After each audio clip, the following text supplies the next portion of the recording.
شروع اللہ کا نام لے کر جو بڑا مہربان نہایت رحم والا ہے۔ لوگو اپنے پروردگار سے ڈرو جس نے تم کو ایک شخص سے پیدا کیا، یعنی اول اس سے اس کا جوڑا بنایا، پھر ان دونوں سے کثرت سے مرد و عورت پیدا کر کے روئے زمین پر پھیلا دیے۔ اور اللہ سے ڈرو جس کے واسطے سے تم ایک دوسرے سے حقوق کا مطالبہ کرتے ہو، اور قطع رحمی سے بچو۔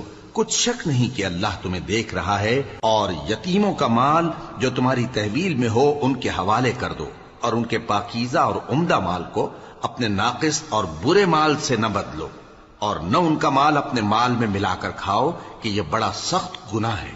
اور اگر تم کو اس بات کا خوف ہو کہ یتیم لڑکیوں کے بارے میں انصاف نہ کر سکو گے تو ان کے سوا جو عورتیں تم کو پسند ہوں، دو دو یا تین تین یا چار چار ان سے نکاح کر لو۔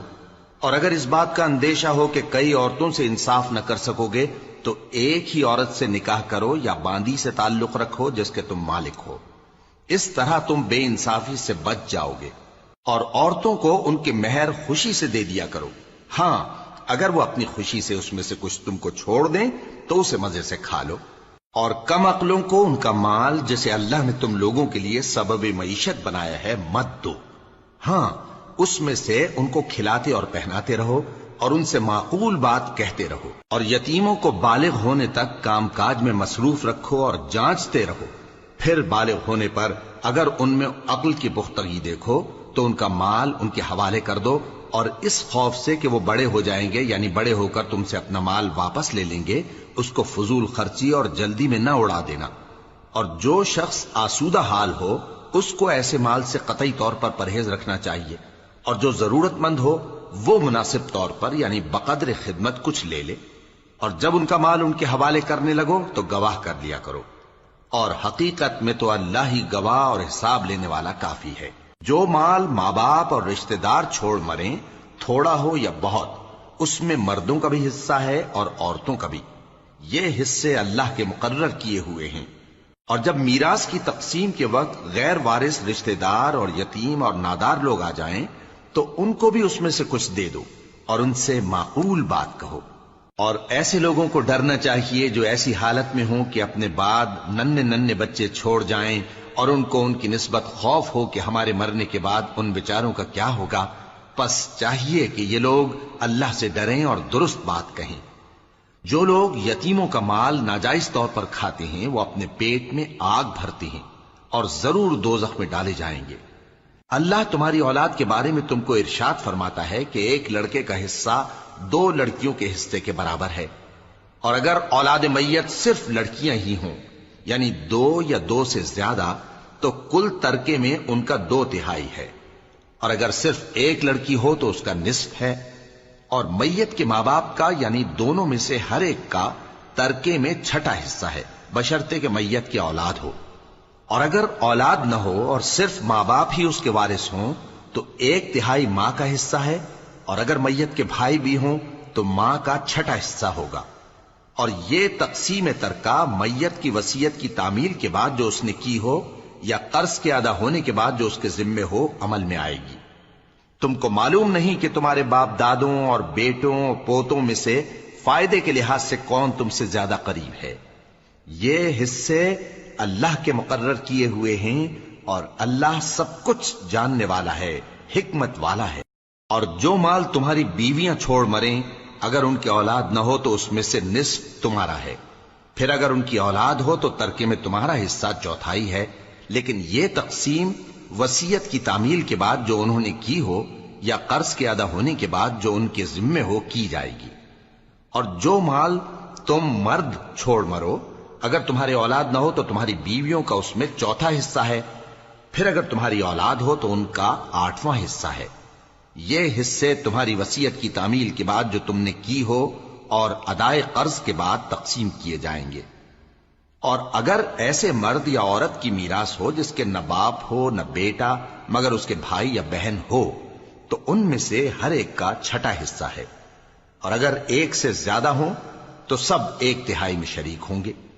یہ حصے بھی بعد ادائے وصیت و قرض بشرطے کہ ان سے میت نے کسی کا نقصان نہ کیا ہو تقسیم کیے جائیں گے۔ یہ اللہ کا فرمان ہے، اور اللہ نہایت علم والا ہے بردبار ہے۔ یہ تمام احکام اللہ کی حدیں ہیں، اور جو شخص اللہ اور اس کے پیغمبر کی فرما برداری کرے گا اللہ اس کو بہشتوں میں داخل کرے گا جن میں نہریں بہ رہی ہیں، وہ ان میں ہمیشہ رہیں گے، اور یہ بڑی کامیابی ہے۔ اور جو اللہ اور اس کے رسول کی نافرمانی کرے گا اور اس کی حدوں سے نکل جائے گا اس کو اللہ دوزخ میں ڈالے گا جہاں وہ ہمیشہ رہے گا، اور اس کو ذلت کا عذاب ہوگا۔ مسلمانوں، تمہاری عورتوں میں جو بدکاری کا ارتکاب کر بیٹھیں ان پر اپنے لوگوں میں سے 4 شخصوں کی شہادت لو۔ اگر وہ ان کی بدکاری کی گواہی دیں تو ان عورتوں کو گھروں میں بند رکھو یہاں تک کہ موت ان کا کام تمام کر دے، یا اللہ ان کے لیے کوئی اور سبیل پیدا کرے۔ اور جو 2 مرد تم میں سے بدکاری کریں تو ان کو ایذا دو، پھر اگر وہ توبہ کر لیں اور نیکوکار ہو جائیں تو ان کا پیچھا چھوڑ دو۔ بے شک اللہ توبہ قبول کرنے والا ہے، مہربان ہے۔ اللہ انہی لوگوں کی توبہ قبول فرماتا ہے جو نادانی سے بری حرکت کر بیٹھتے ہیں پھر جلد توبہ کر لیتی ہیں، بس ایسے لوگوں پر اللہ توجہ کرتا ہے اور وہ سب کچھ جاننے والا ہے، حکمت والا ہے۔ اور ایسے لوگوں کی توبہ قبول نہیں ہوتی جو ساری عمر برے کام کرتے رہیں یہاں تک کہ جب ان میں سے کسی کی موت آ موجود ہو تو اس وقت کہنے لگے کہ اب میں توبہ کرتا ہوں۔ اور نہ ان کی توبہ قبول ہوتی ہے جو کفر کی حالت میں مریں۔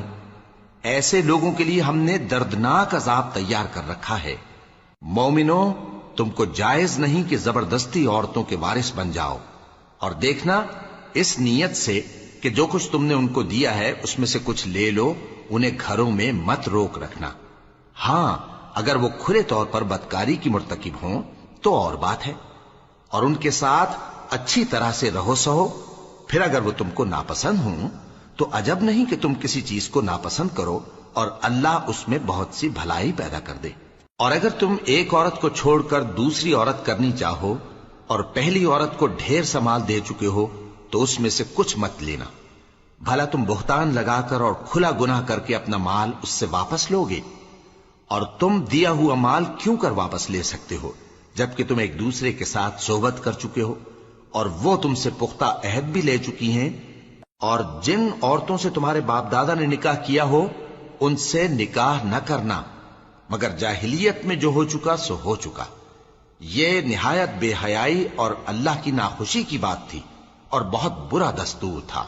تم پر تمہاری مائیں اور بیٹیاں اور بہنیں اور پھوپھیاں اور خالائیں اور بھتیجیاں اور بھانجیاں اور وہ مائیں جنہوں نے تم کو دودھ پلایا ہو اور رضائی بہنیں اور ساسیں حرام کر دی گئی ہیں، اور جن عورتوں سے تم خلوت کر چکے ہو ان کی لڑکیاں جنہیں تم پرورش کرتے ہو وہ بھی تم پر حرام ہیں۔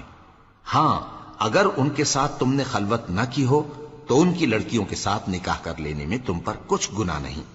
اور تمہارے صلبی بیٹوں کی عورتیں بھی اور 2 بہنوں کا اکٹھا کرنا بھی حرام ہے، مگر جو ہو چکا سو ہو چکا۔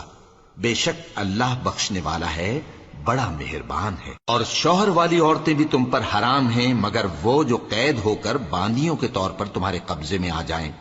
یہ حکم اللہ نے تم کو لکھ دیا ہے، اور ان محرمات کے سوا دوسری عورتیں تم کو حلال ہیں، اس طرح سے کہ مال خرچ کر کے ان سے نکاح کر لو، بشرطے کہ نکاح سے مقصود عفت قائم رکھنا ہو نہ کہ شہوت پرستی۔ تو جن عورتوں سے تم لطف اندوز ہوئے ان کا مہر جو مقرر کیا ہو ادا کر دو، اور اگر مقرر کرنے کے بعد آپس کی رضامندی سے مہر میں کمی بیشی کر لو تو تم پر کچھ گناہ نہیں۔ بے شک اللہ سب کچھ جاننے والا ہے، حکمت والا ہے۔ اور جو شخص تم میں سے مومن آزاد عورتوں سے نکاح کرنے کا مقدور نہ رکھے تو مومن باندیوں ہی سے جو تمہارے قبضے میں آ گئی ہوں نکاح کر لے، اور اللہ تمہارے ایمان کو اچھی طرح جانتا ہے۔ تم آپس میں ایک دوسرے کے ہم جنس ہو، پھر ان لونڈیوں کے ساتھ ان کے مالکوں سے اجازت حاصل کر کے نکاح کر لو، اور دستور کے مطابق ان کا مہر بھی ادا کر دو، بشرطے کہ وہ پاک دامن ہوں، نہ ایسی کہ کھلم کھلا بدکاری کریں اور نہ درپردہ دوستی کرنا چاہیں۔ پھر اگر وہ نکاح میں آ کر بدکاری کا ارتکاب کر بیٹھیں تو جو سزا آزاد عورتوں کے لیے ہے اس کی آدھی ان کو دی جائے۔ یہ باندھی کے ساتھ نکاح کرنے کی اجازت اس شخص کو ہے جسے گناہ کر بیٹھنے کا اندیشہ ہو، اور یہ بات کہ صبر کرو تمہارے لیے بہتر ہے، اور اللہ بخشنے والا ہے، مہربان ہے۔ اللہ چاہتا ہے کہ اپنی آیتیں تم سے کھول کھول کر بیان فرمائے اور تم کو اگلے لوگوں کے طریقے بتائے اور تم پر مہربانی کرے، اور اللہ جاننے والا ہے، حکمت والا ہے۔ اور اللہ تو چاہتا ہے کہ تم پر مہربانی کرے، اور جو لوگ اپنی خواہشوں کے پیچھے چلتے ہیں وہ چاہتے ہیں کہ تم سیدھے رستے سے بھٹک کر دور جا پڑو۔ اللہ چاہتا ہے کہ تم پر سے بوجھ ہلکا کرے، اور انسان طبعاً کمزور پیدا ہوا ہے۔ مومنو، ایک دوسرے کا مال ناحق نہ کھاؤ۔ ہاں، اگر آپس کی رضامندی سے تجارت کا لین دین ہو اور اس سے مالی فائدہ حاصل ہو جائے تو وہ جائز ہے، اور اپنے آپ کو ہلاک نہ کرو، کچھ شک نہیں کہ اللہ تم پر مہربان ہے۔ اور جو زیادتی کرتے ہوئے اور ظلم سے ایسا کرے گا تو ہم اس کو عنقریب جہنم میں داخل کریں گے، اور یہ اللہ کو آسان ہے۔ اگر تم بڑے بڑے گناہوں سے جن سے تم کو منع کیا جاتا ہے پرہیز کرو گے تو ہم تمہارے چھوٹے چھوٹے گناہ معاف کر دیں گے اور تمہیں عزت کے مکانوں میں داخل کریں گے۔ اور جس چیز میں اللہ نے تم میں سے بعض کو بعض پر فضیلت دی ہے اس کی تمنا مت کرو۔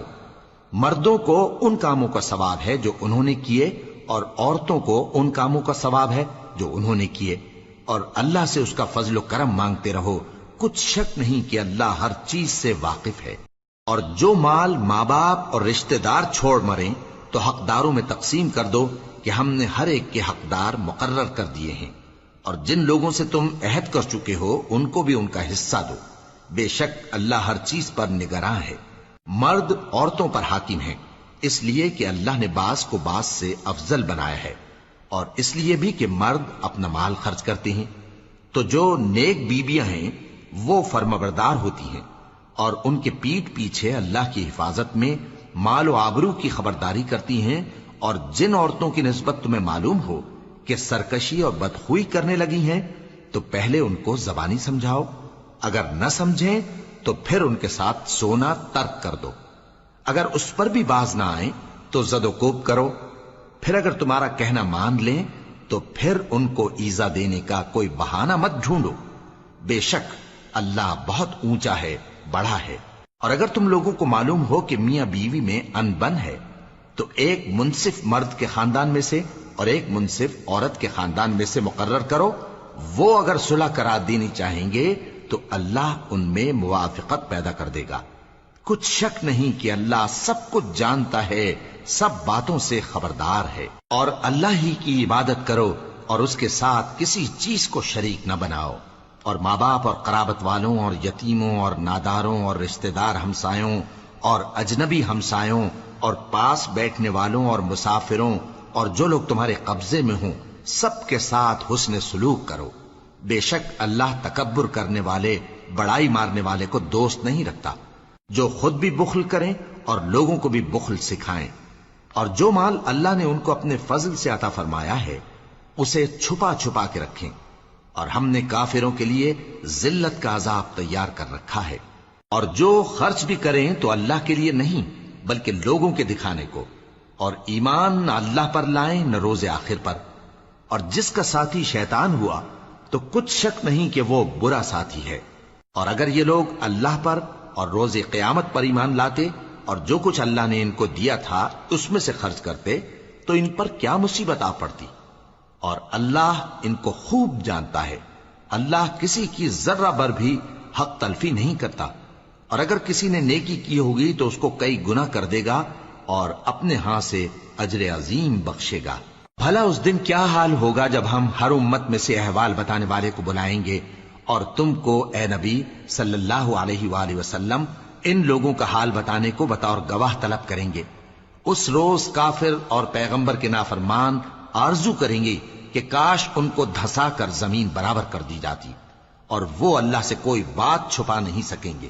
مومنو، جب تم نشے کی حالت میں ہو تو جب تک ان الفاظ کو جو منہ سے کہو سمجھنے نہ لگو نماز کے پاس نہ جاؤ، اور جنابت کی حالت میں بھی نماز کے پاس نہ جاؤ یہاں تک کہ غسل کر لو۔ ہاں، اگر بحالت سفر رستے چلے جا رہے ہو اور پانی نہ ملنے کے سبب غسل نہ کر سکو تو تیمم کر کے نماز پڑھ لو، اور اگر تم بیمار ہو یا سفر میں ہو یا کوئی تم میں سے بیت الخلا سے ہو کر آیا ہو یا تم نے عورتوں سے مقاربت کی ہو اور تمہیں پانی نہ ملے تو پاک مٹی لو اور منہ اور ہاتھوں کا مسح کر کے تیمم کر لو، بے شک اللہ معاف کرنے والا ہے، بخشنے والا ہے۔ بھلا تم نے ان لوگوں کو نہیں دیکھا جن کو کتاب سے حصہ دیا گیا تھا کہ وہ گمراہی کو خریدتے ہیں اور چاہتے ہیں کہ تم بھی رستے سے بھٹک جاؤ، اور اللہ تمہارے دشمنوں سے خوب واقف ہے، اور اللہ ہی کافی کارساز ہے، اور اللہ ہی کافی مددگار ہے۔ اور یہ جو یہودی ہیں، ان میں کچھ لوگ ایسے بھی ہیں کہ کتاب اللہ کے کلمات کو ان کے مقامات سے ہٹا دیتی ہیں اور کہتے ہیں کہ ہم نے سن لیا اور نہیں مانا، اور کہتے ہیں سنو نہ سنوائے جاؤ، اور زبان کو مروڑ کر اور دین میں طعن کی راہ سے تم سے گفتگو کے وقت راعینا کہتی ہیں۔ اور اگر یوں کہتے کہ ہم نے سن لیا اور مان لیا، اور صرف اسمع اور راعینا کی جگہ انظرنا کہتے، تو ان کے حق میں بہتر ہوتا اور بات بھی بہت درست ہوتی۔ لیکن اللہ نے ان کے کفر کے سبب ان پر لعنت کر رکھی ہے، تو یہ کچھ تھوڑے ہی ایمان لاتی ہیں۔ اے کتاب والو، قبل اس کے کہ ہم کچھ چہروں کو مٹا دیں اور پھر ان کی پیٹھ کی طرف پھیر دیں یا ان پر اس طرح لعنت کریں جس طرح ہفتے والوں پر لعنت کی تھی، ہماری نازل فرمائی ہوئی کتاب پر جو تمہاری کتاب کی بھی تصدیق کرتی ہے ایمان لے آؤ۔ اور اللہ نے جو حکم فرمایا سو سمجھ لو کہ ہو چکا۔ اللہ اس گناہ کو نہیں بخشے گا کہ کسی کو اس کا شریک بنایا جائے، اور اس کے سوا اور گناہ جس کو چاہے معاف کر دے، اور جس نے اللہ کا شریک مقرر کیا اس نے بڑا بہتان باندھا۔ کیا تم نے ان لوگوں کو نہیں دیکھا جو اپنے آپ کو پاکیزہ کہتے ہیں؟ نہیں، بلکہ اللہ ہی جس کو چاہتا ہے پاکیزہ کرتا ہے، اور ان پر دھاگے برابر بھی ظلم نہیں ہوگا۔ دیکھو یہ اللہ پر کیسا جھوٹ طوفان باندھتے ہیں، اور یہی کھلا گناہ کافی ہے۔ بھلا تم نے ان لوگوں کو نہیں دیکھا جن کو کتاب سے حصہ دیا گیا ہے کہ بتوں اور شیطان کو مانتے ہیں، اور کفار کے بارے میں کہتے ہیں کہ یہ لوگ مومنوں کی نسبت سیدھے رستے پر ہیں۔ یہی لوگ ہیں جن پر اللہ نے لعنت کی ہے، اور جس پر اللہ لعنت کرے تو تم اس کا کسی کو مددگار نہ پاؤ گے۔ کیا ان کے پاس بادشاہی کا کچھ حصہ ہے؟ اس صورت میں تو یہ لوگوں کو تل برابر بھی نہ دیں گے، یا جو اللہ نے لوگوں کو اپنے فضل سے دے رکھا ہے اس کا حسد کرتے ہیں۔ تو ہم نے خاندان ابراہیم کو کتاب اور دانائی عطا فرمائی تھی اور سلطنت عظیم بھی بخشی تھی۔ پھر لوگوں میں سے کسی نے تو اس کتاب کو مانا اور کوئی اس سے رکا رہا، تو ان نہ ماننے والوں کے لیے دوزخ کی جلتی ہوئی آگ کافی ہے۔ جن لوگوں نے ہماری آیتوں سے کفر کیا ان کو ہم عنقریب آگ میں داخل کریں گے۔ جب کبھی ان کی کھالیں گل جائیں گی تو ہم ان کو اور کھالیں بدل کر دیں گے تاکہ ہمیشہ عذاب کا مزہ چکھتے رہیں۔ بے شک اللہ غالب ہے، حکمت والا ہے۔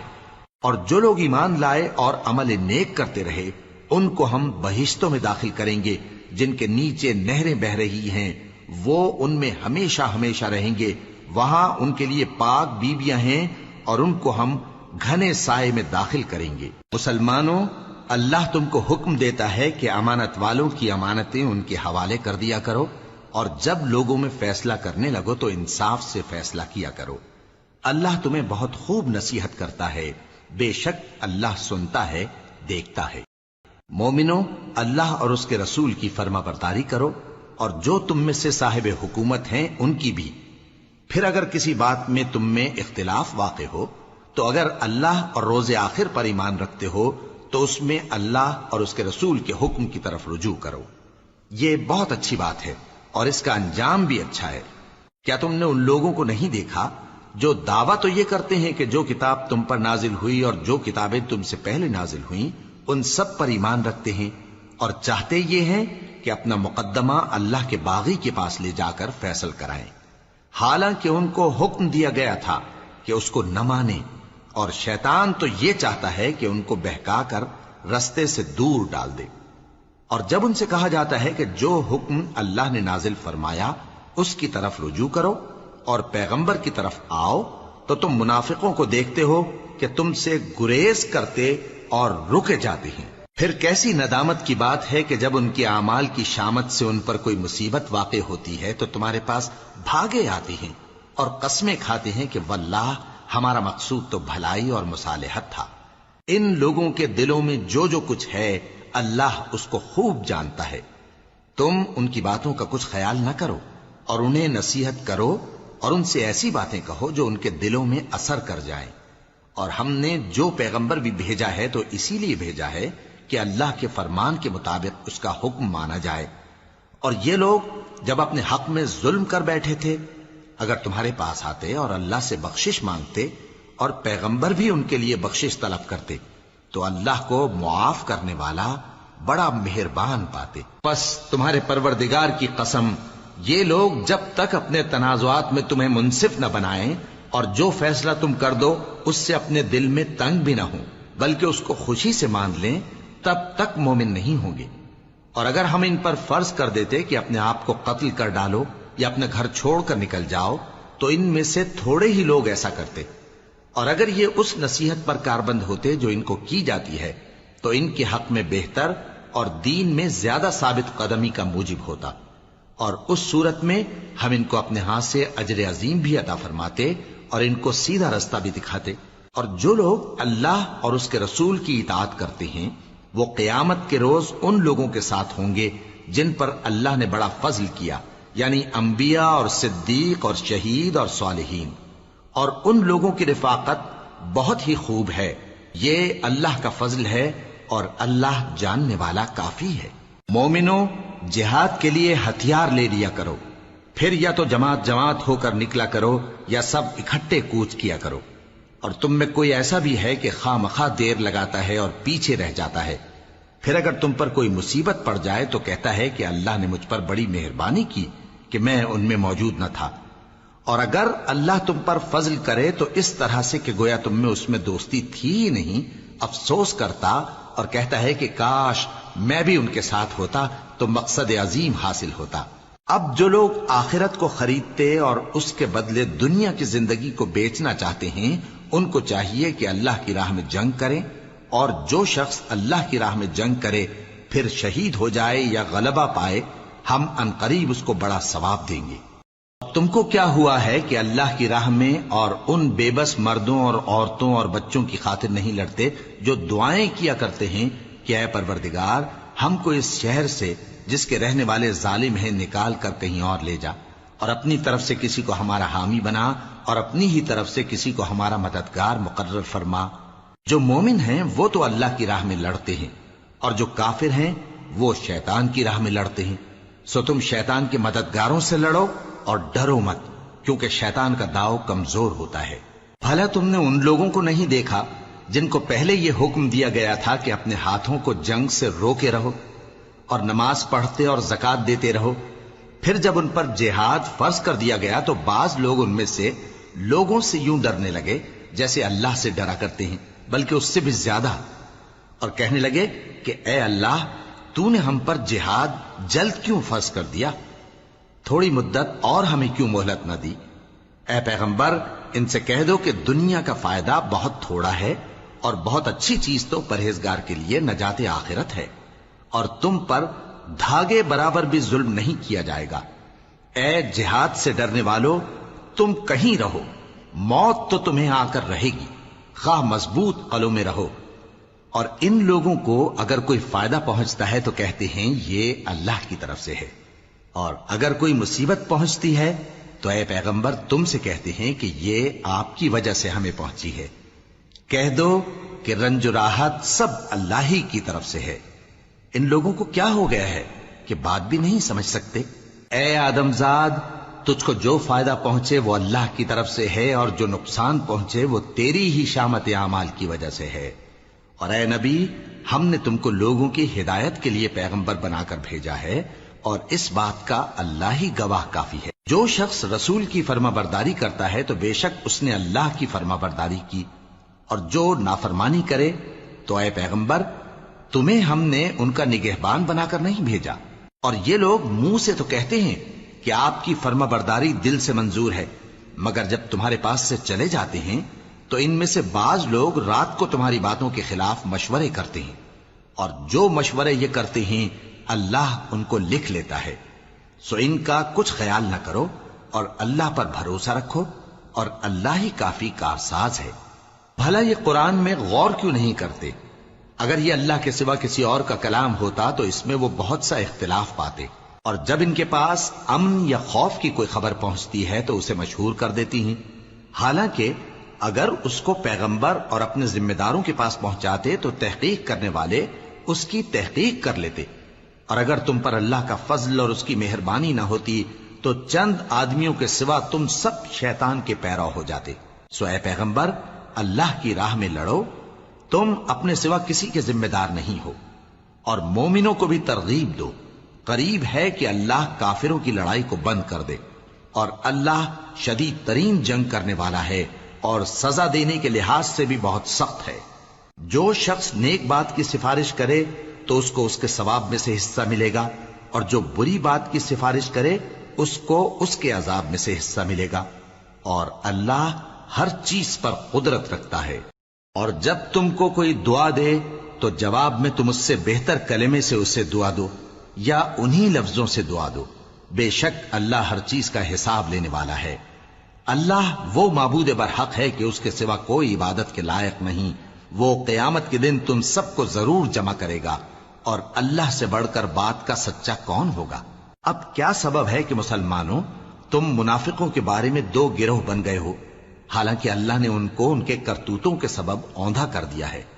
کیا تم چاہتے ہو کہ جس شخص کو اللہ نے گمراہ رہنے دیا ہے اس کو رستے پر لے آؤ، اور جس شخص کو اللہ گمراہ رہنے دے تم اس کے لیے کبھی بھی رستہ نہیں پاؤ گے؟ وہ تو یہ چاہتے ہیں کہ جس طرح وہ خود کافر ہیں اسی طرح تم بھی کافر ہو کر سب برابر ہو جاؤ۔ تو جب تک وہ اللہ کی راہ میں وطن نہ چھوڑ جائیں ان میں سے کسی کو دوست نہ بنانا، اگر ترک وطن کو قبول نہ کریں تو ان کو پکڑ لو اور جہاں پاؤ قتل کر دو، اور ان میں سے کسی کو اپنا رفیق اور مددگار نہ بناؤ، مگر جو لوگ ایسے لوگوں سے جا ملے ہوں جن میں اور تم میں صلح کا عہد ہو، یا اس حال میں کہ ان کے دل تمہارے ساتھ یا اپنی قوم کے ساتھ لڑنے سے بھیج رہے ہوں تمہارے پاس آ جائیں تو اور بات ہے، اور اگر اللہ چاہتا تو ان کو تم پر غالب کر دیتا تو وہ تم سے ضرور لڑتے۔ پھر اگر وہ تم سے کنارہ کشی کریں یعنی تم سے نہ لڑیں اور تمہاری طرف صلح کا پیغام بھیجیں تو اللہ نے تمہارے لیے ان پر زبردستی کرنے کی کوئی سبیل مقرر نہیں کی۔ تم کچھ اور لوگ ایسے بھی پاؤ گے جو یہ چاہتے ہیں کہ تم سے بھی امن میں رہیں اور اپنی قوم سے بھی امن میں رہیں، لیکن جب فتنہ انگیزی کو بلائے جائیں تو اس میں اوندھے منہ گر پڑیں۔ تو ایسے لوگ اگر تم سے لڑنے سے کنارہ کشی نہ کریں اور نہ تمہاری طرف پیغام صلح بھیجیں اور نہ اپنے ہاتھوں کو روکیں تو ان کو پکڑ لو اور جہاں پاؤ قتل کر دو، اور انہی لوگوں کے مقابلے میں ہم نے تمہیں کھلی چھوٹ دے دی۔ اور کسی مومن کو شایع نہیں کہ دوسرے مومن کو مار ڈالے مگر غلطی سے ایسا کر بیٹھے، اور جو غلطی سے بھی مومن کو مار ڈالے تو وہ ایک مسلمان غلام آزاد کر دے اور مقتول کے وارثوں کو خون بہا بھی دے، مگر یہ کہ وہ معاف کر دیں۔ پھر اگر مقتول تمہارے دشمنوں کی جماعت میں سے ہو اور وہ خود مومن ہو تو صرف ایک مسلمان غلام آزاد کرنا چاہیے، اور اگر مقتول ایسے لوگوں میں سے ہو جن میں اور تم میں صلح کا عہد ہو تو وارثان مقتول کو خون بہا دینا اور ایک مسلمان غلام آزاد کرنا چاہیے، اور جس کو یہ میسر نہ ہو وہ متواتر 2 مہینے کے روزے رکھے۔ یہ کفارہ اللہ کی طرف سے قبول توبہ کے لیے ہے، اور اللہ سب کچھ جانتا ہے، بڑی حکمت والا ہے۔ اور جو شخص کسی مسلمان کو قصدن مار ڈالے گا تو اس کی سزا دوزخ ہے جس میں وہ ہمیشہ جلتا رہے گا، اور اللہ اس پر غضبناک ہوگا اور اس پر لعنت کرے گا، اور ایسے شخص کے لیے اس نے بڑا سخت عذاب تیار کر رکھا ہے۔